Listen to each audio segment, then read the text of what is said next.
107.5 WGCI, the size number one for hip hop and R&B. It's the morning show with the Destin legend Leon Rogers, the beautiful Kendra G, myself, the shortest damn man in Chicago, Kyle. And we got guests in the building right now, man. This is a good morning. Chicago, we're going to introduce to you. We're going to do ladies first. Yes. Okay. Miss Shamari DeVoe is here. Good morning. Hello, good morning, Chicago. How you What's feeling? up? I'm feeling great. Yes. And also, man, member of the legendary new edition, Ronnie DeVoe is in Yeah. the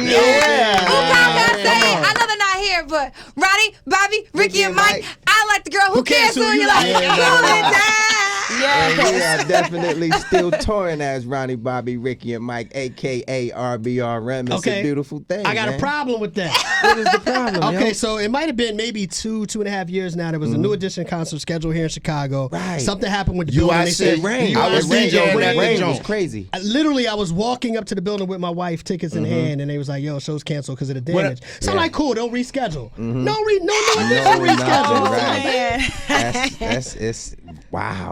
That's all you can say. Right. The ebbs and flows of life, man. I tell people all the time, though. Ultimately, if we didn't kick Bobby out of the group, there would be no prerogative. Don't be cruel. That's Rock real. with your Ronnie, and the extension that he was able to put on New Edition. If Ralph and Johnny didn't say, "Look, it's time for us to go solo," there would be no Belle Biv DeVoe. Right. And we spoke life into existence on Cool It Now back in 1984. So at some point, Ronnie, Bobby, Ricky, and Mike had to materialize that we spoken into existence. But hold on, I do want to say this, and I feel all that, man.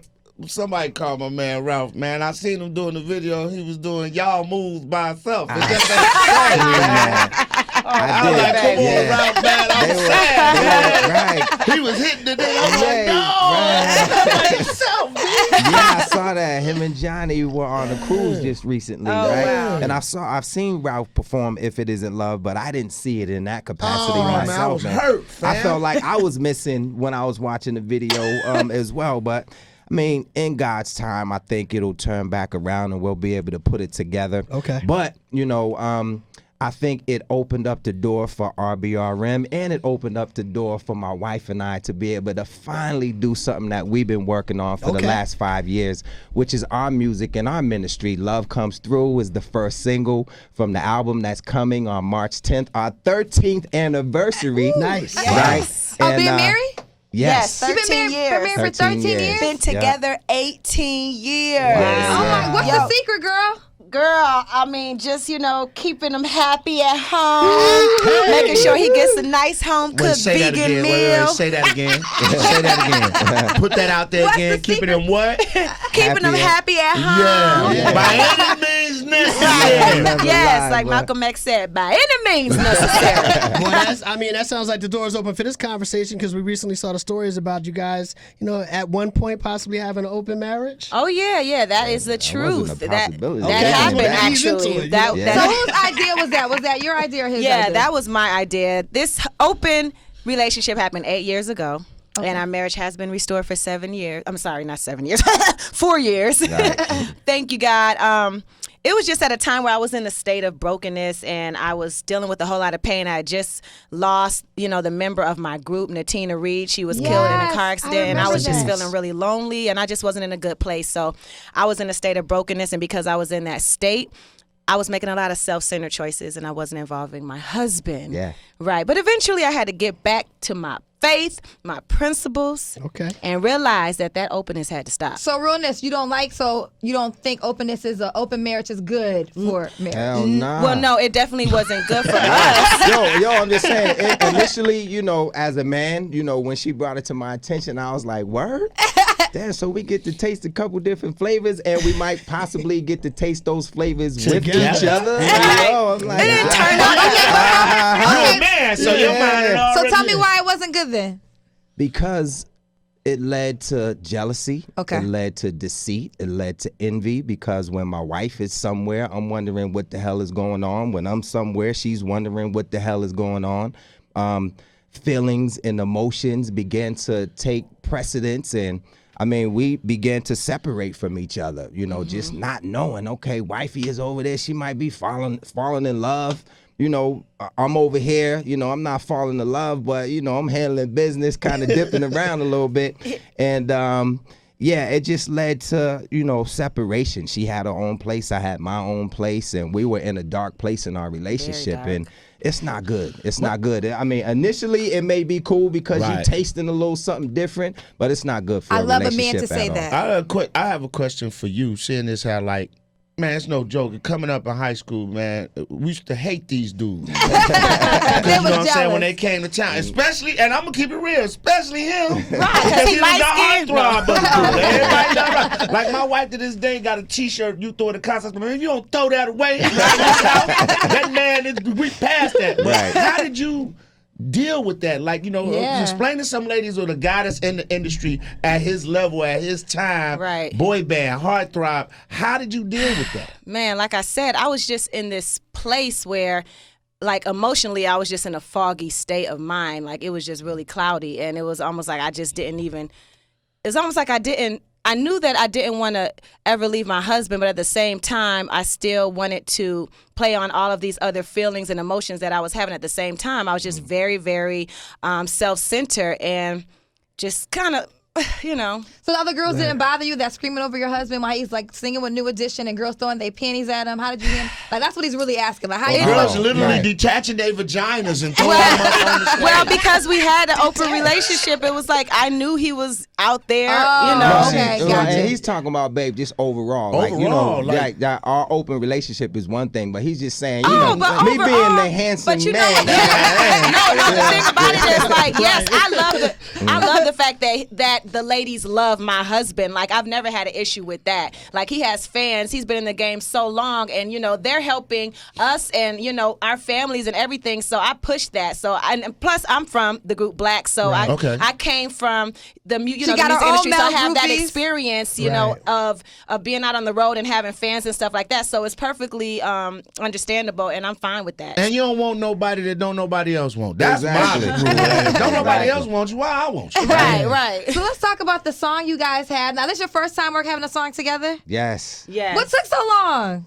Man, we started recording 5 years ago. Wow. Yeah, and it was during that time where we were going through a lot of different challenges, and it became hard, and I felt like he wasn't listening to me and letting my opinion be heard, and we was kind of like fighting and arguing over music and stuff, and it just kind of led to a separation during that time, and that's what took us so long for us to finally put a single out 5 years later. Right. You feel like I'm sorry, go ahead. No, I was just gonna say we had to firm up our foundation. I believe that God had something in store for us, right? And that's our music and our ministry. And we had to firm up our foundation so that the blessings could arise. And we were able to finally do that by putting him in the center of our relationship. We began to pray more. And as a black man, I opened myself up after Shamari just kept telling me time and time again, like, look, we need to seek some counseling, right? And as a black man, we're like, look, man, I don't need nobody all up in my business. I'm cool on that. But she found a Christian couple, right, that had been through some adversity in their lives, and they were Martez and Wadrina. They've been together for over 20 years now, right? And they began to speak life into our relationship. Things like active listening, right? Which when your partner is talking and y'all are in an argument, so often you're just looking at her, but you're looking through her, waiting to fire back, right, with your opinion about whatever this topic of discussion is. But active listening, I have to look at her and hear her and then repeat what it is that she's saying. So you have to internalize it in that case. So stuff like that was able to lay a firmer foundation for us. Even something so simple as walking in our neighborhood, and that's my phone. That's probably the marriage counselors calling me like, yo, y'all doing a great job right now. So, like holding hands with each other, walking in our neighborhood, like certain things that we began to lay as a firm foundation in our relationship prepared us for this very moment. And Real Housewives of Atlanta, some of the stuff that comes with that comments, and Shamari can talk about that. We had to get readied up for the fight so that we could be prepared to be the marriage ambassadors that we are. And now it's time for the music to come out because we right and tight now, So he brought up Real Housewives. So how is that experience for you? Because I think it brings you back to the life with the exposure, but then it's also a lot of drama. And it's petty drama too, y'all be having. Yeah, it's definitely it's some fun shade, but but it's also some bad shade. But it's definitely been a major platform for me to be a part of because it helped to bring more notoriety to my brand and what we're trying to do as a couple. Like, of course, me going on the Housewives and being so open and honest, some people looked at my transparency and were shocked by it or even embarrassed. And I'm like, what are you embarrassed for? It's my life. Like, this is something that you don't want me to come on a show and just be quiet and not speak the truth. You want to hear what I have to say. Right. So I just think that it's very important that I'm a part of this show. And at first, my husband, he was like, hell no, you're not going to do it. But then he realized, too, like, this is a major platform for us to be able to tell our testimony, share our testimony with the world, specifically as marriage ambassadors to couples. You know, so I mean, I gotta ask Marlo real quick. Are you guys made up? Are y'all still doing the shade back and forth online? No, we're not doing the shade anymore. I think she just wants to be my friend now. I don't know. We'll see what happens. Okay. Yeah. I wanted to ask you, like you guys as a couple, but you specifically, Ron, just about the fact that you guys have had so much success for so long as New Edition, and now with BBD and the touring can go on forever. Now you're going to different venues with the show and the music and all of that, but you established yourself outside of that with this real estate thing a long time ago. And we see so many artists that reach a certain status and then they fall off and they have nothing to fall back on. Right. You know what I mean? I know it came out in the show, but I had found out about it years ago, and I just thought that was such a smart move. Like, what pushed you to real estate, and like, do you have any other advice for people that's not always going to make it to that point and stay there? It was a passion that I had in high school. I took some drafting and architecture courses, and while I was taking that, I found a passion in it, right? But then, boom, Candy Girl came out, we exploded, and I had to kind of sit that to the side. So fast forward to a slow point in our careers around 1999, 2000. I'm in Los Angeles, California. I had been there for 16, 17 years. I felt like I hit a glass ceiling. And I'm like, okay, what's Ronnie DeVoe gonna be known for, right? And where does my passion lie? And I started to gravitate back to real estate. And Cali is so expensive. I said, yo, let me transition into Atlanta. I met my wife 2001. She wasn't my wife at the time, but I kind of follow her to a certain extent to Atlanta.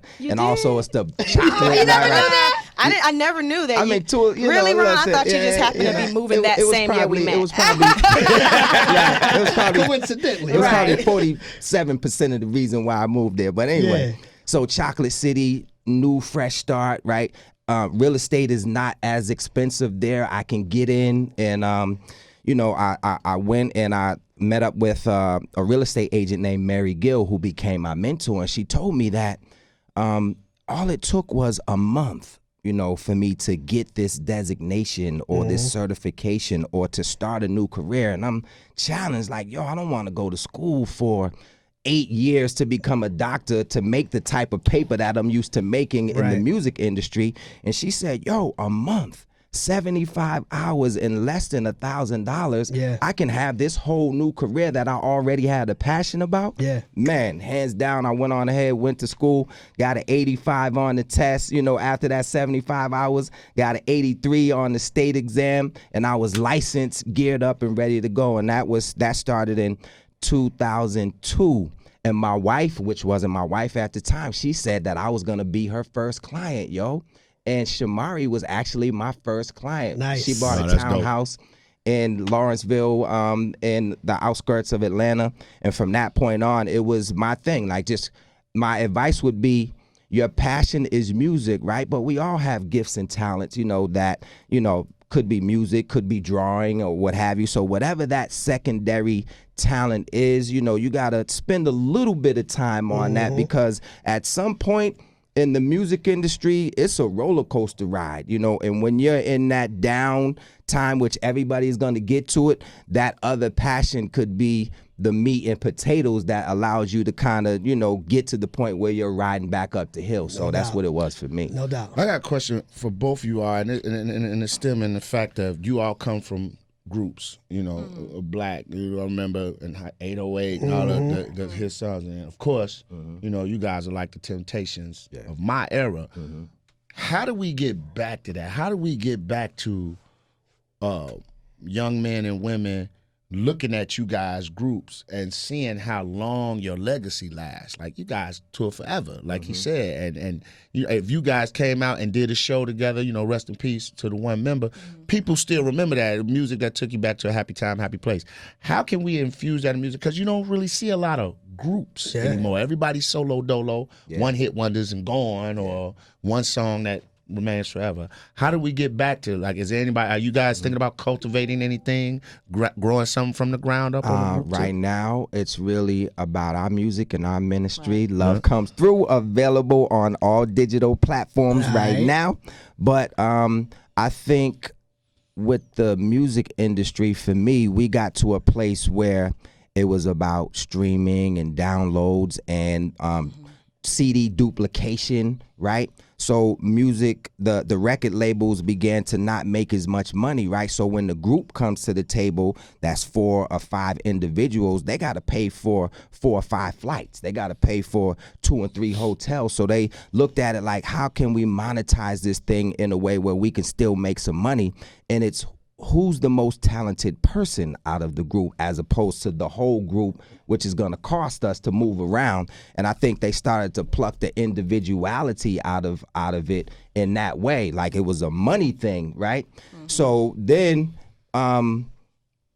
once they started doing that, now everybody's on this me thing, right? But I think 90s and just that era of music is starting to return, you know, and people are getting back into that camaraderie and the group space. So hopefully, like even with Migos, you know, I mean, it's hip hop, you know, it is what it is, but hopefully stuff like that will allow people to feel like, okay, I can partner up and posse up with other individuals. Strictly numbers. Yeah, it's not about individuality as much per se. So we'll see. You know, that's real. Well, I'm excited. I wanted to say this. Both of you guys have wonderful spirits. Especially like I mean, I met you before and I always felt your aura, but just hearing you today and really dive into how you talk so wonderful about your wife, and I love how you said a threesome is not good for marriage. Said try it for yourself first. No, he did not say try it for yourself. Try it and then you come to your own conclusion. No, try it and you may come to the conclusion, like divorce and separation. You're going to do one thing and might not be at a conclusion. You're going to do the first half. I think you're a beautiful person. I love your transparency because you make other people understand that, you know, this life happens. And I'm excited for your come up on the show. I like Marlo. I like you both. So I hope y'all can become friends. Shamari, before we go, can you tell them about the Married for Life walk that we have coming up? Oh, the Married for Life walk. We do a Married for Life walk every year. We had over 500 couples last year, and it is our 3rd annual Married for Life walk in Atlanta on April 27th. Okay. And it's a 2-mile walk where you can come if you're engaged, seriously dating. Of course, married couples come, and you do a 2-mile walk. You hold hands, and you reaffirm your love for one another, and you let go of all your challenges. And we have great speakers and music, comedians, and we're performing at the Couples Mixer. So we're just really excited about that. Just bringing like-minded couples together. So look it up on marriedforlifewalk.com. Yes. Married number 4 Leon life.com. Kyle, both Y'all gonna go this year? Yeah, come on. Leon and Kyle? Come on. Anything that'll keep my wife off my back, I'm dead. I don't like arguing. I need to go to Atlanta. My mom lives there. She So I want need to to go. make We it go. happen. You got 2 people right here. Okay. Let's go. All right, it's been a pleasure having y'all here this morning. Absolutely, Once again, Shamari DeVoe, Ronnie DeVoe. Thank you for Thank you having all us. for being here. And Thank again, you. tell them the song Love Comes Through. And when the Love album comes out? through March 10th, the album comes out. Yep. But right now, Love Comes Through is available on all digital platforms. All right, we'll see you guys when you're back in town performing again, man. We appreciate Thank you. y'all. Yeah, Continued thank you. success. Thank you. Thank y'all. Thank you.